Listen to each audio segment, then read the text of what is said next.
Hey, what's going on, everyone? This is Steve Larsen, and you're listening to Sales Funnel Radio.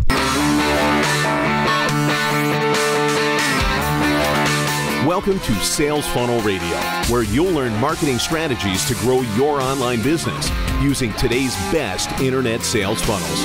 And now, here's your host, Steve Larsen.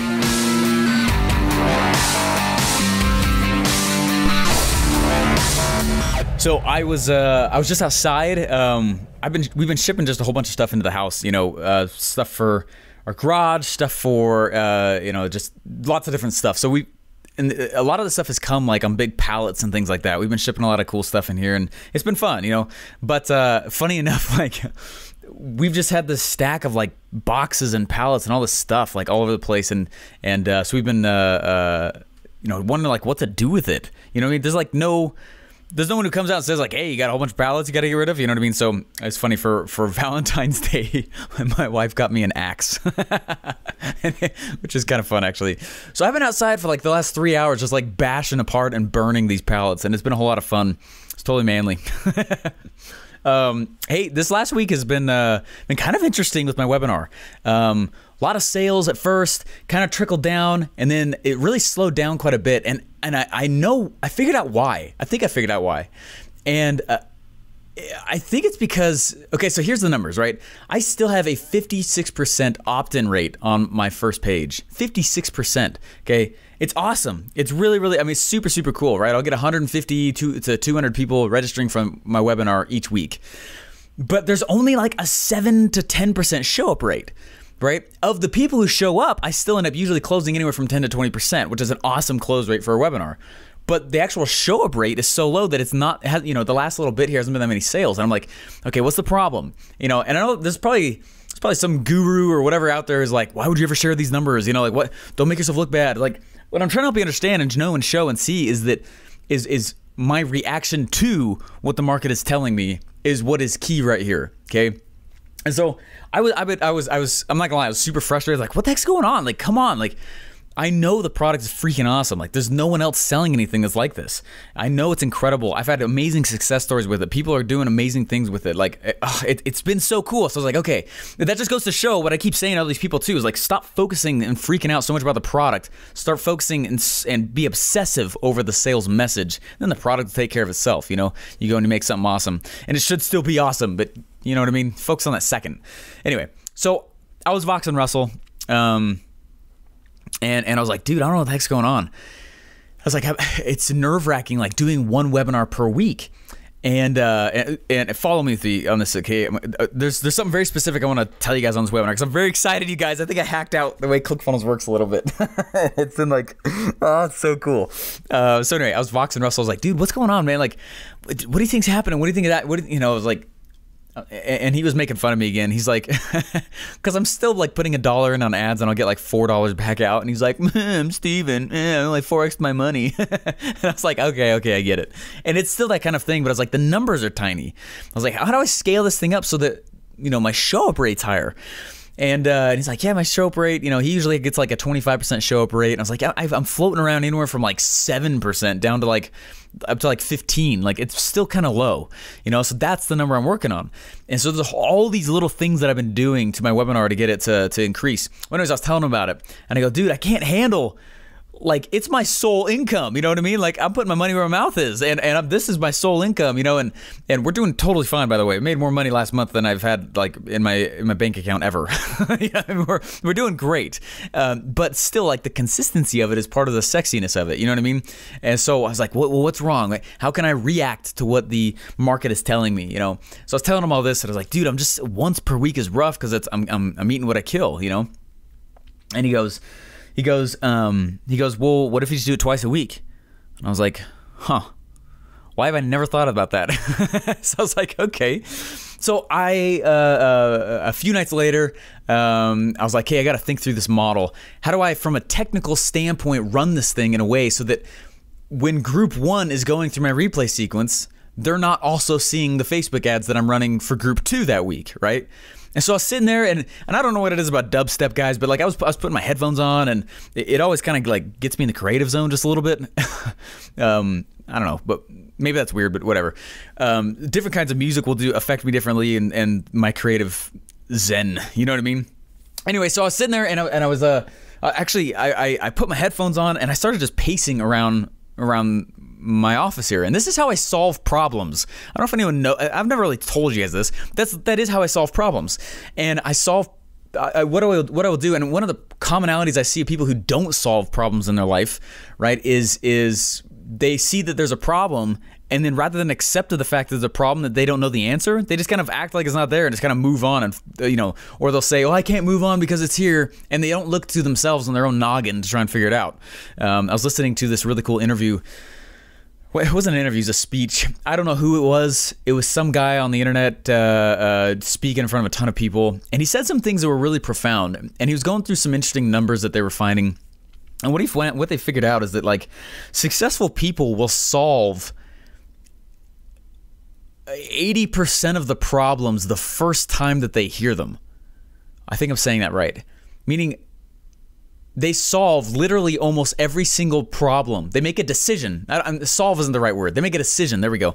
That's what it was. They make a decision 80% of the time, right? Meaning, so there's something that comes to them. Something comes. They go, "Hey, I got this thing. Go make a choice on it, Steven. Go make a choice." 80% of the time, they make a decision right then. And that's what he was teaching. He's trying to show, like, look, successful people don't take forever to make a decision. They just make a decision.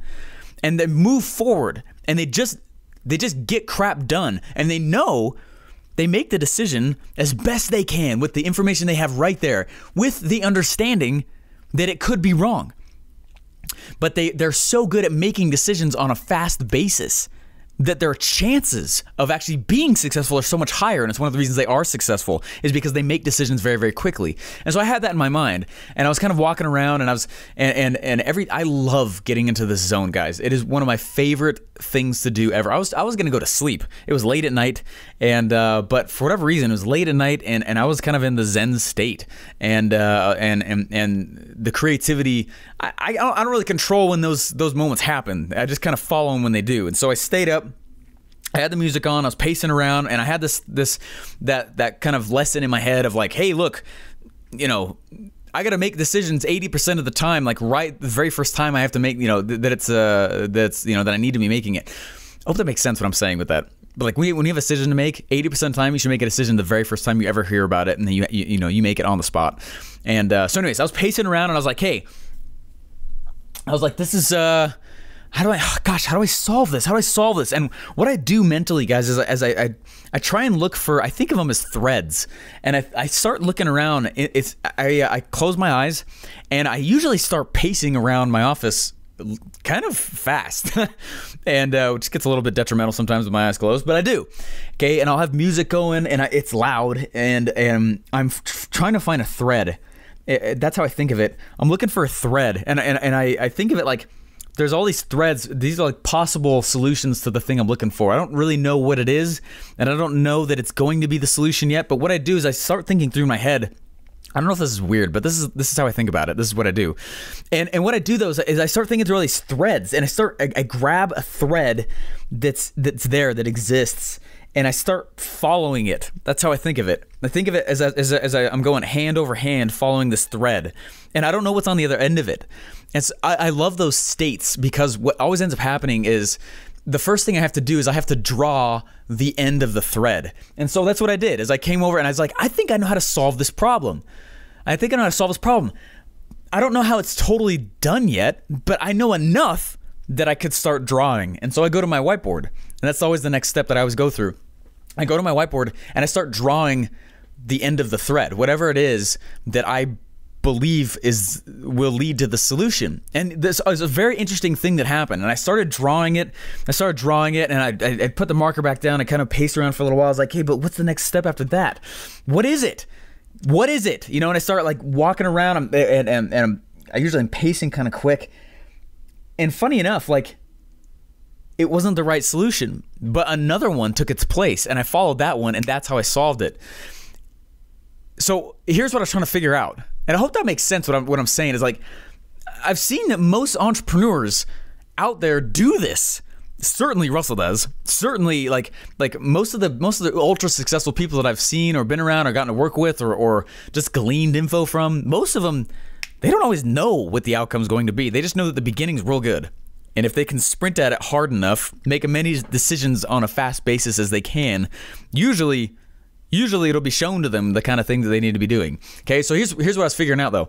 So Russell's like, hey, do 2 webinars a week. And I was like, well, what's better than 2 webinars a week? 3 webinars a week. And I was like, cool. So I am doing, starting this Tuesday, I'm doing my webinar live 3 times a week. Okay, it's very aggressive, but there's a lot of reasons why I'm doing it that way. Okay, so I'm doing it literally Tuesday, Thursday, Saturday. Okay, and what I've done is I figured out a model, because usually the model that we teach at Clickfunnels, that I teach in 2 Comma Club coaching and Secrets Masterclass, even in Expert Secrets and all the different trainings, the webinars are in this one per week model. Where Monday through Thursday you're promoting, Thursday you do the webinar, and Friday through Sunday you do your replay sequence. I was like, hey, but how do I squish into this thing like 3 webinars in a week without overlapping? And so what I did is I figured out how to do it. And I figured out this model, and which is super cool because it still feels like an isolated event to the people who are in the middle of it. They don't know, right, that there are these other webinars that are going on also. And what's cool about that is it lets me perfect the message at a faster pace, right? Brandon and Kaylin Poulin, I think they did their webinar 30 some times before they actually automated it. Russell did his like 60 or 70 before he automated it, right? I'm trying to get to that number. I'm trying to get to those volumes of having done it. So I know the script so well, and I know what the issues are. I know what the good, the bad, the ugly. I know what's converting well. I know the stories that work well. I know the stories that are not good to tell. You know what I mean? I'm trying to figure out what that is, but I'm trying to run at it. Because I feel like you can't skirt that process. You know what I mean? There's shortcuts. There certainly are shortcuts. There really are secrets. There really are hacks. But some stuff you just can't shortcut. And so rather than me try and shortcut it and like go straight to an automated webinar, right? I'm actually trying to marry the process, right? I'm looking at it like a sport, okay? This is mat time, okay? This is gym time. This is me just spending time in my craft. And so that's what I've been doing, okay? And I just figured out, I'm about to build it right now. I just figured out how to do the entire thing. And I was checking with my amazing ads lady, and she's fantastic, and she's like, yeah, that could totally work. And so I'll probably do some kind of training on it in the future here, because like it's super powerful. So as I was looking at those like 3 times a week, like I am zapped from a single webinar. Like the way I do them, they're such high energy. If you want to check it out, guys, I would love to have you on it. It's secretmlmhacks.com if you guys want to. But it's been really, really cool. And I convert really well on the webinar, and I get amazing opt-in rate. The one thing I'm tweaking right now, and I know exactly what I'm going to do, and I'll tell you guys about it in the future. Which probably means like next week, because I think I figured out how to solve my problem, my show up rate problem, and got some just awesome stuff down like that's coming. Oh my gosh, it's cutting edge. Like there's only like 2 of the people on Earth that have what I'm about to go put out, and I'm really excited about it. And anyway, it's super cutting edge, but I'll tell you guys about it in the future. How's that for salt in the oats, right? Anyway, so what I did though is I figured out how to do this and run this thing in a way, and I was like 3 webinars a week. Like we got Funnel Hacking Live coming up. I'm speaking at an event. There's 2,500 people at it. I'm super excited. I just got asked. It's going to be so cool. It's the beginning of March. I'm going to go to Grant Cardone's 10X event. Anyway, so like there's life.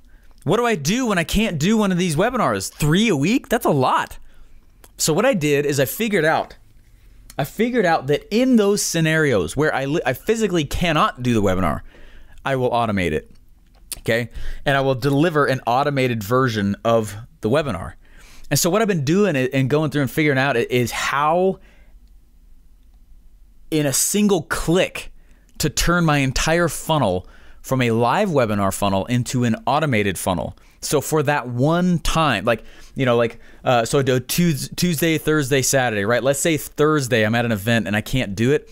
Well, for that group, that scenario, I will run an automated webinar with a single click and switch the entire funnel from an automated funnel, from a live one to an automated one.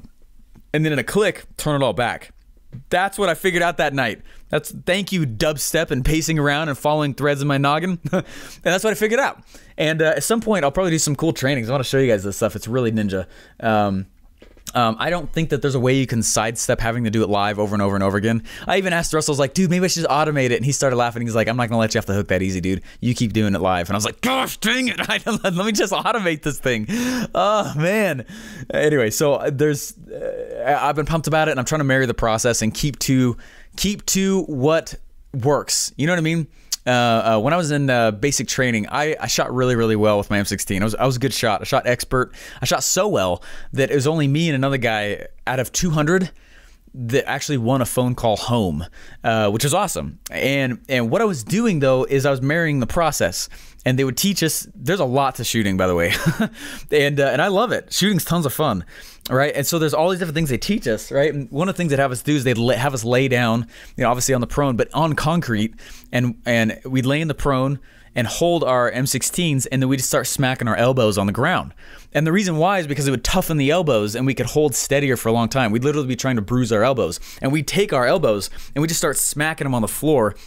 Sounds kind of crazy, but it worked, right? So I would be in the barracks when everyone was hanging out, and I'd be in the prone smacking my elbows on the ground. I'd be putting canteens on the very end of my barrel, full ones, and trying to hold it as steady as possible for like 30 minutes. We'd put dimes on the end of the barrel and hold it as steady as possible and do an entire cycle, meaning I would charge the weapon, fire it, and try and hold the dime at the very end of the barrel.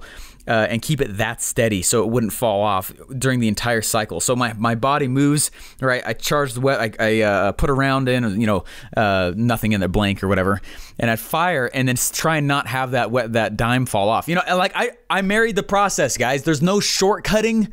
There's no shortcutting certain things in this business, in this life. And rather than try and fight it, marry it. And you stay the course, and that's what I always talk about that. I do it too, but I'm still reminding myself, okay, don't seek a shortcut, Steven. Just seek to be the best in this process. And so I'm trying to do that. That's, as far as documenting the journey, that's what I'm doing right now. So anyway, been a ton of fun, and that's what I'm doing. So I am literally right now about to go build an automated version of the webinar for those scenarios when I can't do it like the third time that week. You know what I mean? But I'll flip it right back out. I'm not ready to automate the thing yet. I don't want to yet. I'm not quite dreaming about the slides yet. When I start dreaming about it, that's when I know that it's like really part of my subconscious, but I'm not doing it. It sounds stupid, but it's true, okay? I've had dreams in the editor. I've built whole funnels in my sleep and brainstormed headlines, okay? There's a level of obsession that you got to have with this stuff. And so anyways, alrighty. So that's been it. And that's what I'm excited about. And that's what I'm literally about to go do right now. So I'm going to shut this thing off and got Clickfunnels up right here. Got my 2 monitors, and I'm looking over at the little map that I drew that night. And sometime I'll make like a cool map out of it, and I'll probably do some training on it and toss it out there. But anyway, it's been a lot of fun. I'm just trying to show you guys like the process. Like, okay, when a funnel, like the funnel does well, and it did well for a while, but there's either ad fatigue going on, which I don't think that's it at all. There's this or that, but as I look at the numbers are telling me with a story, and the story is you've got to increase your show up rate, So I know what that plan is. I'll tell you guys what that is in a little bit here. I think it's going to work really, really well. So I'll tell you about that in a little bit. But the second thing I'm doing is just increasing the frequency. So just increasing the show up rate, increasing the frequency of me actually doing the webinar. And I think that's the next step. So that's where I'm following it, and that's where that thread goes. So anyways, guys, thanks so much. Appreciate it. And thanks for being a listener. It means a lot. We just barely passed 100,000 downloads with this thing, as you guys know. And I'm pumped. Thanks, guys. Thanks for listening to Sales Funnel Radio. Please remember to subscribe and leave feedback. Want to get one of today's best internet sales funnel for free? Go to salesfunnelbroker.com/free funnels to download your pre-built sales funnel today.